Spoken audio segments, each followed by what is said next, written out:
آج وہ محکوم ہے, آج وہ غلامی کی زندگی کیوں کاٹ رہا ہے؟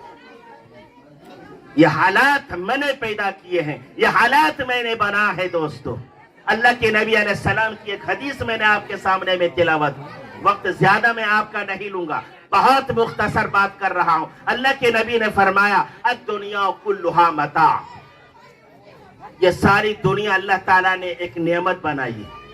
چاہے یہ زمین ہو یا آسمان ہو, پہاڑ ہو یا سمندر ہو, یہ بحر و بر ہو یا خشکی ہو یا تری ہو, یہ شجر ہو یا حجر ہو, یہ دنیا کا سارا نظام جن کو میری آنکھیں دیکھتی ہے یا جن کو میری آنکھیں ادراک نہیں کر پاتی, یہ ساری اللہ تعالیٰ نے انسانوں کے لیے ایک نعمت بنایا.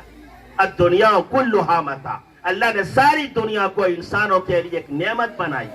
ان کے لیے راحت و آرام کا سامان اللہ تعالیٰ نے بنایا. لیکن اللہ کے حبیب جناب محمد الرسول اللہ صلی اللہ علیہ وسلم فرما رہے ہیں, ارے جانتے ہو یہ ساری دنیا اللہ تعالیٰ نے تمہارے لیے نعمت بنائی ہے, لیکن ساری دنیا کی نعمتوں کے اندر ایک عظیم نعمت اللہ تعالیٰ نے تجھے عطا کیا ہے, اور اس نعمت کے بارے میں ہمیں پتہ نہیں ہے کہ اللہ تعالیٰ نے وہ عظیم نعمت ہمیں کیا عطا کیا. وہ سب سے بڑی نعمت اللہ تعالیٰ نے ہمیں کیا عطا کیا. یہ ساری دنیا نعمت ہے, ان ساری دنیا کی نعمتوں میں ایک بڑی نعمت خدا نے ہمیں عطا کی. اللہ کے نبی فرماتے ہیں وہی المرأۃ الصالحہ, آپ جانتے ہیں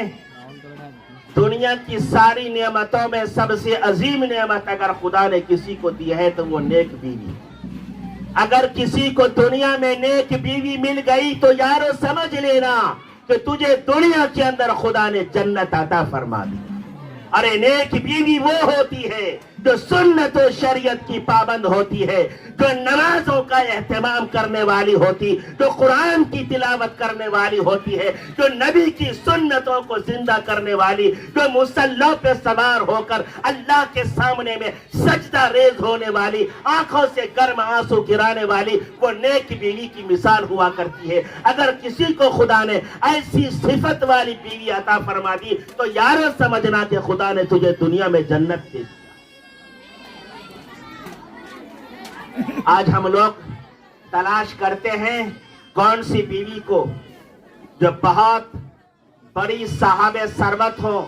مالدار بیوی کو ہم تلاش کرتے ہیں, دولت مند بیوی کو ہم تلاش کرتے ہیں, جو دنیا کے اعتبار سے بہت زیادہ مال والی ہو, ان کے آبا و اجداد, ان کے ماں باپ بڑے دولت مند ہوں, صاحب ثروت ہوں, صاحب مال ہوں, ایسے لوگوں کو ہم تلاش کرتے ہیں. ہم سنت و شریعت کو نہیں تلاش کرتے, ہم دیندار والی بیوی کو تلاش نہیں کرتے, ہم نماز پڑھنے والی کو تلاش نہیں کرتے, ہم دیندار کو تلاش نہیں کرتے, ہم قرآن کی تلاوت کرنے والی کو تلاش نہیں کرتے, ہم تلاش کرتے ہیں حسب و نسب والی کو,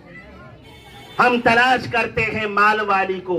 میرے دوستو صورتحال یہ ہے کہ آج ہمارا گھر جہنم کا ٹکڑا بنا ہوا ہے, اس لیے کہ ہم نے مال کو ترجیح دیا ہے. اور اللہ کے نبی فرماتے ہیں کہ یہ مال قابل ترجیح نہیں ہے, یہ ہمیشہ رہنے والی چیزیں نہیں ہیں. ہم نے ترجیح دی ہے خوبصورتی کو, یہ ختم ہو جانے والی چیزیں ہیں. ہم نے ترجیح دی ہے حسب و نسب کو, خاندان و برادری کو. یہ جان لیجئے کہ یہ بھی عارضی چیزیں ہیں, ختم ہو جانے والی چیزیں ہیں. اللہ کے نبی فرماتے ہیں فاظفر بذات الدین تربت یداک, اے لوگوں تم ہمیشہ دیندار بیوی کو ترجیح دو,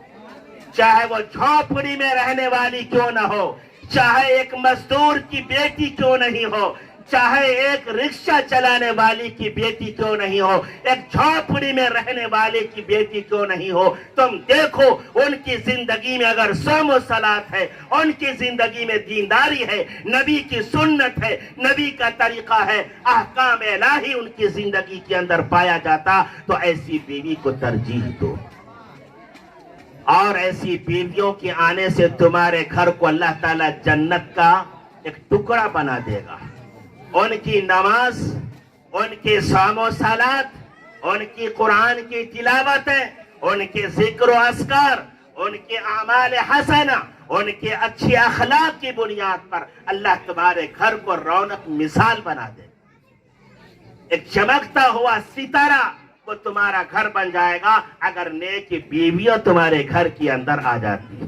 اس لیے میرے یارو ہمیں ہمیشہ جو اللہ نے ہمیں حکم دیا ہے, جو ہمیں نبی کا طریقہ ہمیں بتاتا ہے, نبی کی سنت سے جو ہمیں پیغام ملتا ہے, وہ پیغام یہ ہے میرے یارو, اللہ کے نبی نے فرمایا ہے کہ فَاظْفَرْ بِذَاتِ الدِّینِ تَرِبَتْ یَدَاکَ, کہ ہمیشہ ہر حال میں تم دینداری کو ترجیح دو اور ایسی ہی بیوی کو تم پسند کر لو اپنے لیے.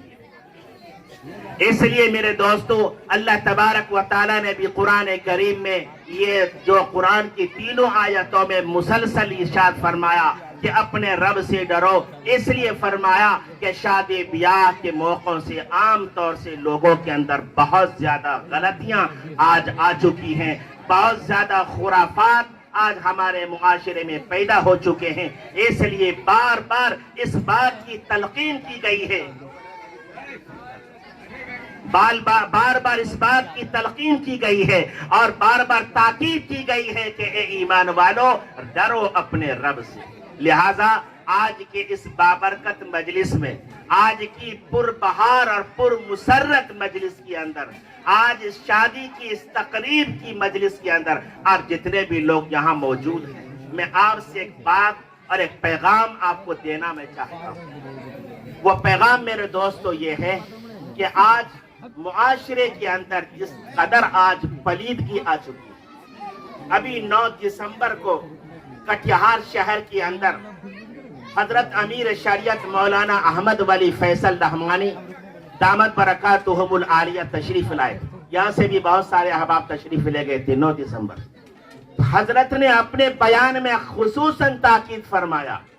کہ شادی بیاہ کے موقعوں سے آج جتنی خرابیاں آج ہمارے معاشرے کے اندر پائی جا رہی ہیں,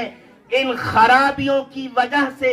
آج ایک بھائی کا دوسرے بھائی سے دل ٹوٹا ہوا, آپس کا اتحاد ختم ہو گیا, آپس کی ہمدردی مر گئی, آپس کے مروتیں ختم ہو گئی, آپس کے تمام غمخاریاں دور ہو گئی اور آپس میں افتراق بندی ہو گئی, ایک دوسرے سے جدا ہو رہے ہیں, ہمدردی نام کی چیز نہیں رہ گئی. حضرت امیر نے فرمایا کہ اے لوگو, آج جو معاشرے کے اندر یہ شادی بیاہ کے موقع سے یہ لین دین کا جو سلسلہ چل پڑا ہے, اس کو روکنے کی ضرورت ہے. اس سیلاب کو اپنے زوردار ہاتھوں سے اس کو بند کرنے کی ضرورت ہے اور ہر ایک مرد مومن کو اس کے لیے کمر بست